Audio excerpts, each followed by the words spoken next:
So, hey guys, welcome back. This is Anmol Shukla and a very warm welcome to my YouTube channel History with Me. आज के इस lecture में हम बात करने जा रहे हैं ट्रेनिंग मेथड्स की। तो लेक्चर को शुरू करने से पहले अगर आप चैनल में नए हैं, चैनल को सब्सक्राइब कर लें, बेल का आइकन दबा दें ताकि आने वाली कोई भी वीडियो की नोटिफिकेशन आपसे मिस ना हो। शुरू करते हैं with understanding training methods.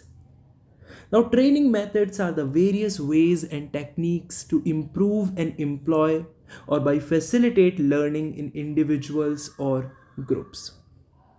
Training methods का मतलब क्या है आप समझ रहे होगे। ऑर्गेनाइजेशन में वंस ए न्यू पर्सन और ए न्यू एम्प्लॉय और a new worker is hired, कई बार हम उनको ट्रेनिंग देते हैं ताकि वो हैंड्स ऑन हो जाएं टू अ पर्टिकुलर टास्क जो उन्हें करना है इन फ्यूचर, जिसके लिए उनको रिस्पॉन्सिबिलिटी दी गई, जिसके लिए उनको रिक्रूट किया गया है basically.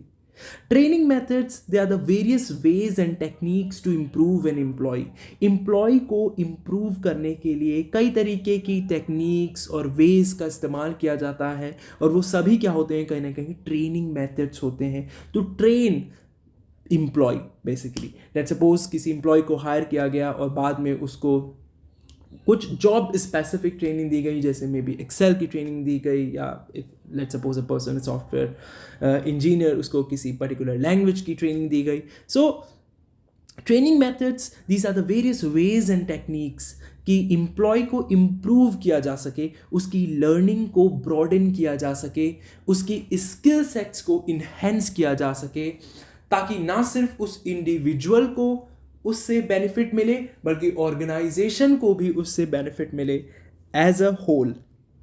So they are helpful not only in providing knowledge to the individual. ऐसा नहीं कि भाई वो सिर्फ नॉलेज प्रोवाइड कर रही हैं इंडिविजुअल को, but they also develop their skills. जो भी उन्हें पता है थोड़ा बहुत, जब उन्हें थोड़ा और पता चलता है थ्रू दीज ट्रेनिंग्स, तो डेफिनेटली उनकी स्किल्स और इन्हेंस होती हैं, सो और डेवलप होती हैं, and through that they can even enhance or improve their performance level, which is ultimately good for the organization. So they are not only, so they are helpful not only in providing knowledge to the individuals but also in developing their skills and enhancing their performance in specific areas. Now let's talk about some of the common training methods. One of the first, which is very common training method which we can see nowadays in multinational companies, is that it's e-learning now. Any training which is conducted on internet through digital platforms, it is considered to be e-learning. आप किसी organisation में गए, किसी company में गए, उन्होंने आपसे कहा this particular website will have your training modules, आपको वहाँ पर जाना है, साइन इन करना है एंड उन ट्रेनिंग को लेना कंपलसरी है। यानी कि आप इंटरनेट पे जाके डिजिटल प्लेटफॉर्म्स के थ्रू ट्रेनिंग ले रहे हैं, वॉट एवर द ट्रेनिंग में B.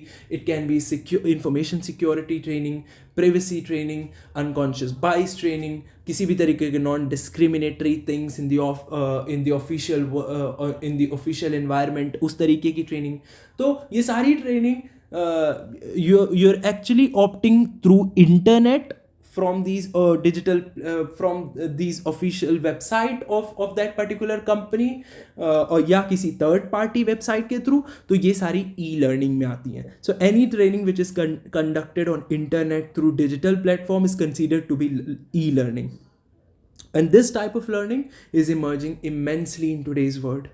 MNCs allow their employees once hired to go through some general training programs, जो करना ही करना होता है भाई। कल को आप किसी कंपनी में जाओगे, ज़्यादातर कंपनीज में ये होता है कि आप जाओगे, और खासकर if they are multinational companies, वहाँ पर तो एक कंपलसरी होती है ये चीज़ कि जब आप जाओगे किसी कंपनी में तो कुछ ट्रेनिंग मॉड्यूल्स को आपको कंप्लीट करना पड़ेगा, और वो मैंडेटरी होता है आपके लिए कि आप उन्हें कंप्लीट करें। कुछ स्पेसिफिक टाइम दे दिया जाता है, you can complete those trainings in that particular time, और कभी भी आप कंप्लीट कर सकते हो अपनी पेस के हिसाब से। सो यही फ़ायदा भी है ई लर्निंग का कि अपनी पेस के हिसाब से किसी भी समय पे हम क्या कर सकते हैं, उन ट्रेनिंग को as per are convenience complete कर सकते हैं, बट कंप्लीट करना मैंडेटरी होता है। So e learning is something that is emerging immensely in today's world, and we can see in companies mostly.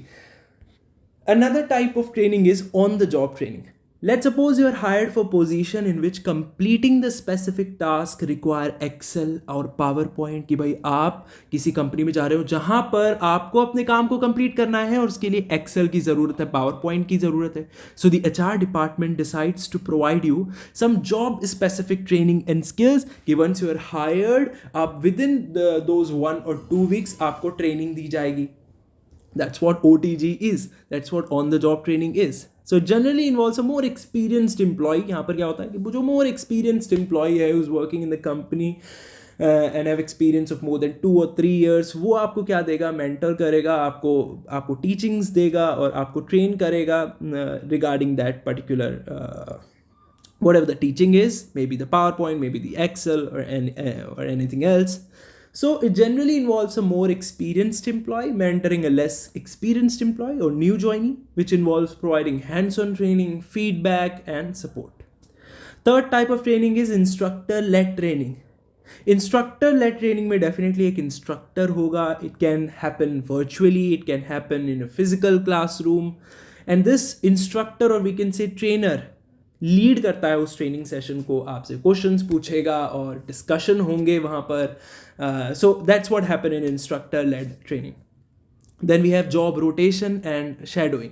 कई बार कंपनी में क्या होता है, किसी कंपनी में कोई प्रोजेक्ट चल रहा है, उस प्रोजेक्ट में लेट्स सपोज एक बंदे का काम है पाइथन से रिलेटेड, एक बंदे का काम है जावा से रिलेटेड.